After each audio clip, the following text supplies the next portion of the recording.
Hello, I want to welcome you all to today's live webinar for Creative Agility. I'm Joe Drogo, one of four creators of Creative Agility. I just would like to start off today by giving a little bit of background about how we were formed. Creative Agility emerged out of our personal observances of what's missing or what can be enhanced in the coaching relationship. As we went through our training and listened to individuals coach others and we listened to the feedback, it became clear that a deep, heartfelt, intuitive connection was really the thing that was missing. On top of that, coaching doesn't have to be monotone and dynamic. The playfulness that coaching can be seemed to be pushed off to the side. Unbeknownst to the founders of Creative Agility individually, we had all been thinking of the same thing. So as I began to come into my own as a coach, I called my mentor and my coach, and a friend of 20 years. I called her up one day and I said, what do you think about combining intuition, improvisation, and energy into a workshop? Immediately I got this big yes, and she and Karen and Raymond, now our other facilitators, they had been thinking about this same synergy for quite some time. And here we are. Born is the Coach's Sandbox, a workshop that focuses on intuition, curiosity, authenticity, the different levels of listening, presence, and that get out of your head improvisational playfulness to really create connection. And then Evolution, the workshop that uncovers what's stopping you as a coach or an advisor or anyone in a coaching-like relationship from going where you really need to go with your client. What's blocking you as a professional in business and in personal relationships?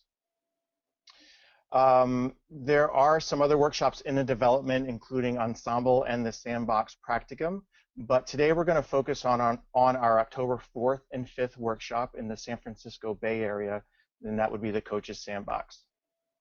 So you'll notice on your computer there's an area for you to ask a question. If you're using a PC or Mac, you will notice the question box on the right-hand side. If you are on an iPad, you will notice a little hand and a question mark at the top and to the right. Just click on that question mark to write your question.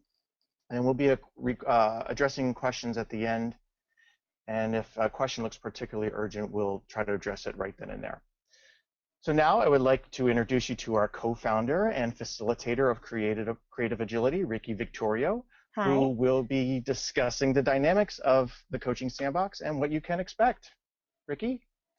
Thanks, Joe. That was a really wonderful introduction, Yeah. and it's so exciting to have all of you online listening and learning about creative agility. We're just so excited about bringing the marriage of improvisational techniques that have really transformed people's lives through their training as actors to sharing that with coaches to bring it to the experience of coaching with their clients. So the question is, why improvisation? And I know we're not the only ones that are coming up with this realization, but there are so many techniques about being present and playing in the moment that completely apply to the coaching experience. So, what improvisation does is it will enhance that connection and being present, as we talked about. It provides a place for you to discover and play with curiosity and to explore your intuition and humor and that deeper level of listening. Um, Improvisation, the tools, some of them will be actually very applicable to the coaching uh, interaction, so that when you're wondering, well, where do you get those ideas? So many times people have said, how do you jump in and out of situations with tense situations, whether it's team coaching, working with business owners or individuals, when something's thrown at you, I get stuck sometimes. How do you get unstuck? Well, the practice of improv is really one that will get you more fluid and comfortable with dealing with the unknown rather than thinking, oh, I didn't think that's where it was going to go. You're able to say, oh, okay, this is a new way. Let's go here. Let's explore there. And it really will enhance your ease of stepping into curiosity and your intuition. So that playfulness, that exploring and getting out of your head and into that place of intuition is really what our focus of the Coach's Sandbox is going to be um, spending most of our time on in those 2 days. So there are presence is really an important factor in performing and especially in improvisational work. And we feel it really relates to the coaching presence as well. So I thought I'd take just a couple of minutes to cover what are those different levels of presence from performance and improvisation, and how does it apply to the coach. So there's that level one. As an actor, when you're on stage and it's all about me, how do I look? How am I coming across? Am I being funny? Oh, I'm dying. Oh, my zipper's too tight. All of those different self-conscious state of mind. And as a coach, what happens in that is when we are relating to the client in a way that we want to share, oh, I understand, I relate to you, and we want to share our experiences back, or we want to share what we learned from our experience rather than asking the client what's important about this experience in their lives. So that's that level one, it's all about me. And we'll be playing with that in our improv exercises. That second level is that place where you're hyper focused, and on stage, all there is you and your scene partner. And it can be a marvelous feeling. The whole world just disappears and you don't hear the audience, you're not aware of them. And many actors feel this is nirvana. This is where we need to be when we're, excuse me, when we're performing, except you're missing one element. You're so intently focused on the other person, you're forgetting that there's a third scene partner on that in that environment, and that's your audience.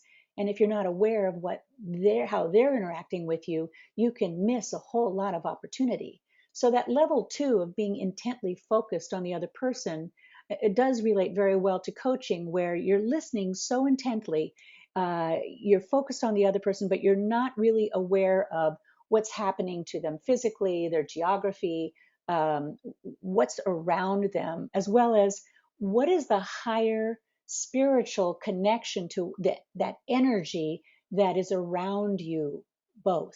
And that's that level three, when we're incorporating as actors the environment and those around us, the audience, the theater, the lights. Oh, are there sounds? Is there a baby crying in the audience? Do you ignore it or do you incorporate it into the scene? Everybody hears it. And when you're at that level three performance, you're going to say yes to whatever's happening and use it, because everyone is in that experience. Everyone is in the scene with you. So, how do you use that as a coach? Well, it's those receiving the intuitive hits and information from everywhere at once. You're sensitive to not only what your client is expressing and how they're interacting, but you hear their breath. If you're with them, you observe change in color. What room are we in? What feeling? What pictures are you getting? What metaphors are jumping into your head? What feelings are you getting, and are you acting upon them? So that's really the level three place. Whether we're doing improv, we use intuition all the time. We have to be totally focused on that level three presence, so that all of the inspiration, we can say yes to everything that's coming through to us.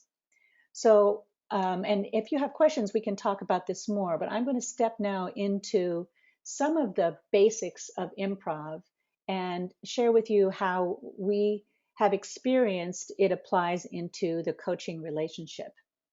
So in acting, there are only two basic truths, and everything else is make believe.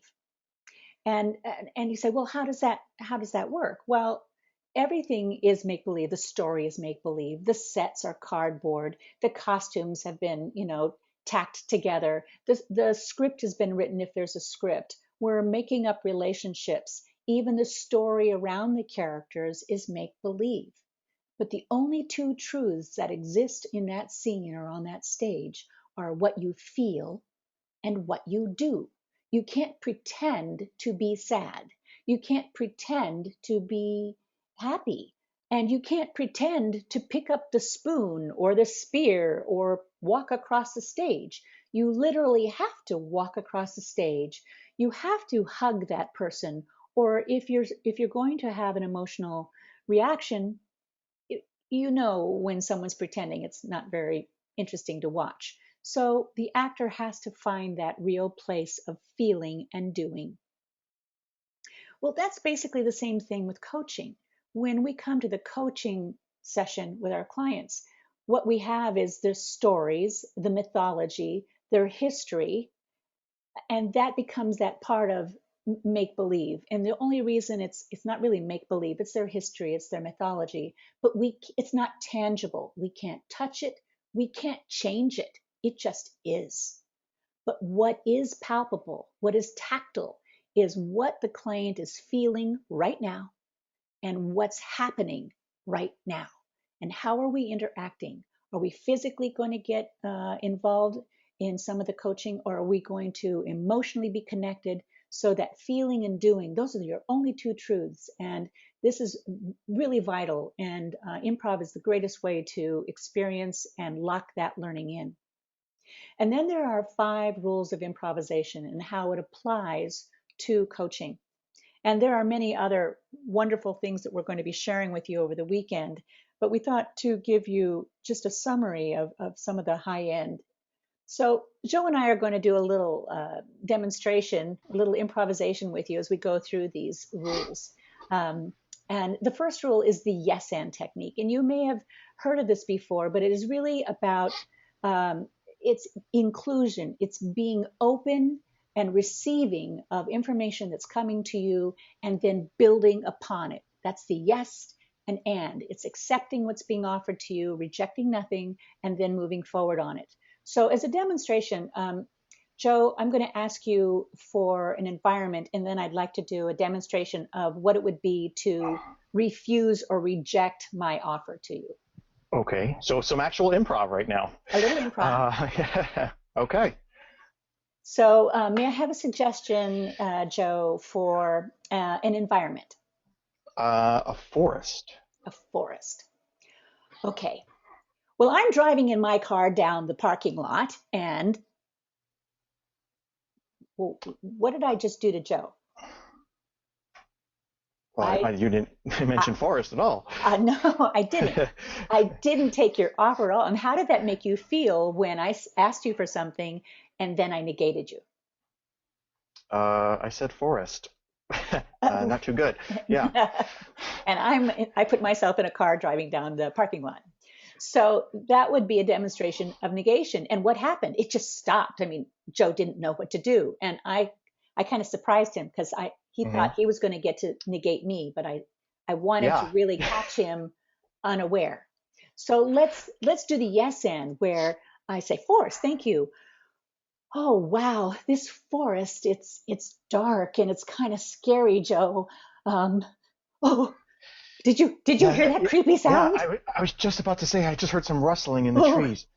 all right. So now we're building on, and that would be the yes and. So how does that work when we're coaching? Well, sometimes we get an idea in our head of the kind of response or the kind of coaching, or we say, this is the agenda that I want to work on today because my client needs this.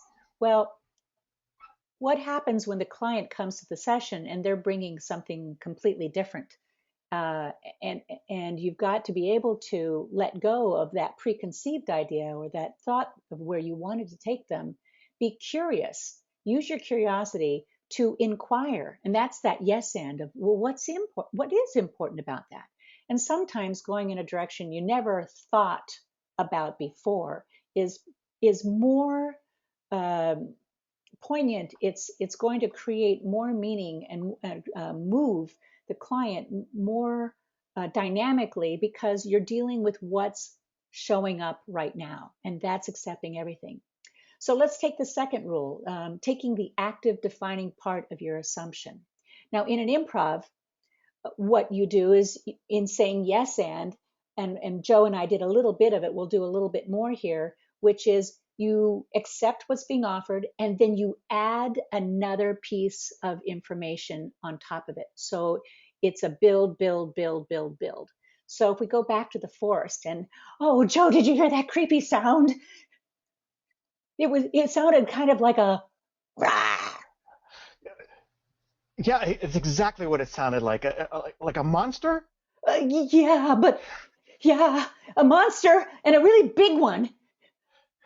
Yeah, oh my God, it sounds huge. It sounds like it's towering over the trees. Look out, Joe, look out. Okay, so Well, you know what's coming up? You know what's coming up? We've got a couple questions. Do you have to be funny in no. this? I mean, we're trying to be cute and funny, Yeah. but No, so let's try this another way because you're right. And this whole improv is it's not about learning to be funny. It's really exploring your creative sense and your openness to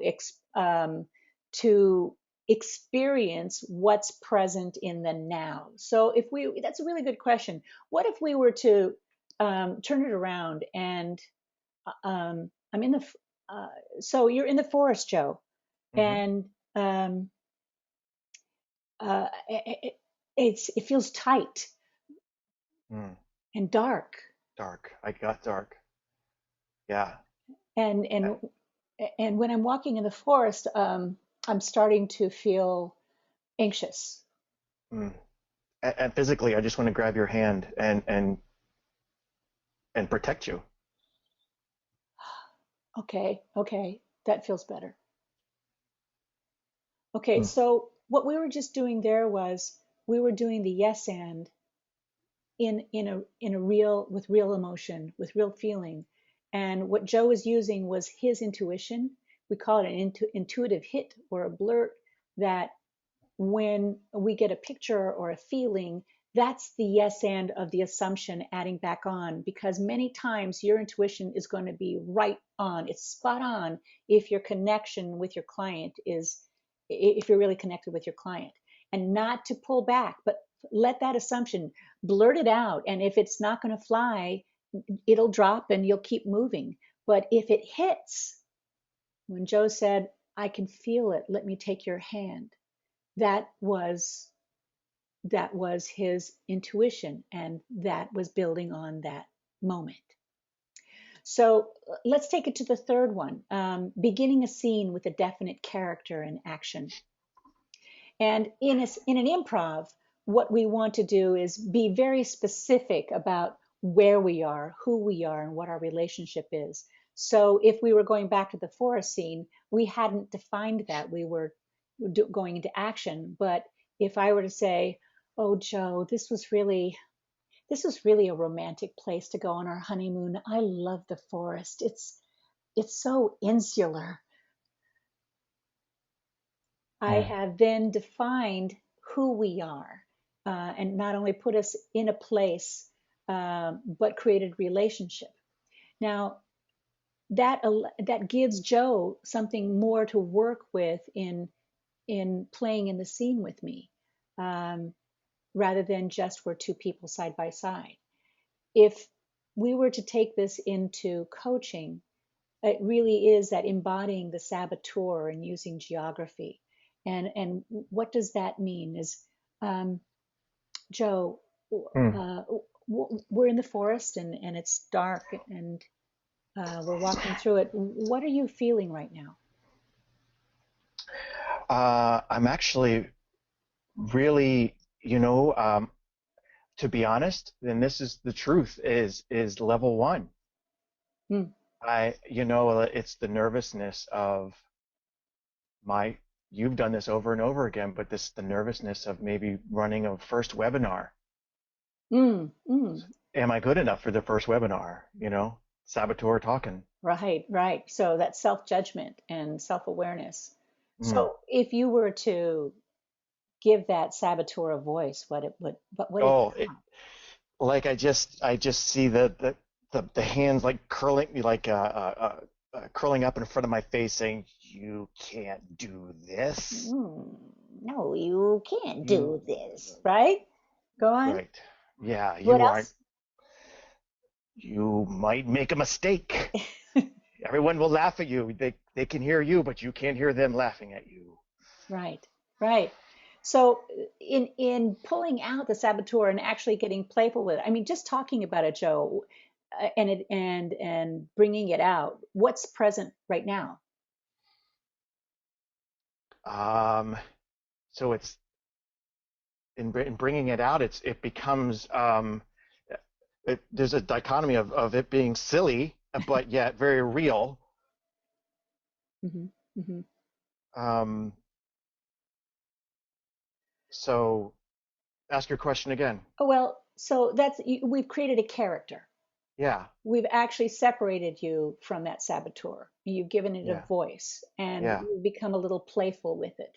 And we can even get into action of, where would you like to put the saboteur? Where would you like him to Mm. go? Or what would you like to say to it? So you can actually use this definite character in action to play with the saboteur in and really disempowering its hold upon your client. And I bet many of you out there know can see it crawling on the floor or crawling the walls or curled up in a ball, Hmm. and really getting your client to feel that physically allow them to get into that geography. Hmm. Hmm.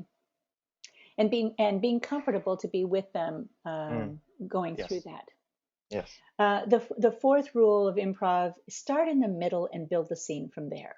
Well, when we're doing improv, the worst thing you can do is start at the beginning, because it takes way too long to get to the good stuff, and it's something wonderful right away. We want to start in the moment of action and take it from there. So if we were to do a scene and we there's going to it's an earthquake scene, and instead of working our way up to the earthquake happening, a dynamic way of starting the scene would be, it's already shaking and we're in the middle of the earthquake, and how are we going to deal with it and what happens next? That would be starting in the middle and building the scene from there. If you're going to be in an elevator, instead of waiting for the elevator, um, or walking into the building and going up to the elevator and pushing the button and waiting, it might be more fun to be in the elevator, push the button, and get stuck. So looking for what are the more important and interesting points of action. So how does that work with coaching? It's all about getting to the topic at hand, not having so much exposition in the beginning of your session. As an example, here's one way to start your session. Joe, Hmm. how was your week? Well, it was pretty good, except I was at the food store like yesterday, and this lady was really mean to me standing in line. I don't know if she had some like Okay. problem with. Okay, okay. So as you can see, we could go into the whole story about the grocery store, and I could interject and say, well, what's important about that? But what if we started the coaching scene by, hi, Joe, good morning. Morning. So what's going on right now? Um, I have a heavy mind and heart because I have a pending move. Hmm. Oh, okay. So, do you see how now you might uh, want to have a couple of minutes, but you can see how important jumping right into the heart of the coaching is the same thing as jumping right into the heart of your scene. Is we can connect and have meaningful dialogue without having to have all of the exposition of how was your week, let's go, but what's going on right now, and what do you want to work on? So starting in the middle and building a scene, it's really moving you to action. And the last point we wanted to talk about today was staying in the moment, and not manipulating the scene. And one of the things many beginning improvisers do is they get an idea in their mind about what would be a good scene, meaningful, or create an emotional um, interaction, and then they try to direct and push people into doing fulfilling their idea. And what that makes people feel like is that they're like a puppet, and that they're having to just do what they're told. So how would that apply to in your coaching? Well, whenever you find yourself saying, "Hey, Joe, you know what you Hmm. need to do? You should go and tell your boss, Well, dot, dot, yeah, and dot." it's funny you say that, as that's one of my pet peeves. Why do I need to do anything Right. like that? Right. Hmm. So that manipulating the scene and manipulating the coaching of telling your client what they need to do, rather than asking them what would they like to do, or what do they think is important to be experiencing right now. So one of the things that we always say in improv is, if you want something done, don't tell someone. You have to do it yourself. If you want something said, you need to say it yourself and let the other person choose how they're going to interact with you. And I think that really is a good fundamental uh, tenet for not manipulating the scene and dancing in the moment, uh, being fluid and flexible, letting the collaborative experience of building a scene together, and that's what you're doing in coaching, is it's totally collaborative. um, and so these are just some of those basic rules that we're going to be covering Yeah. on the weekend.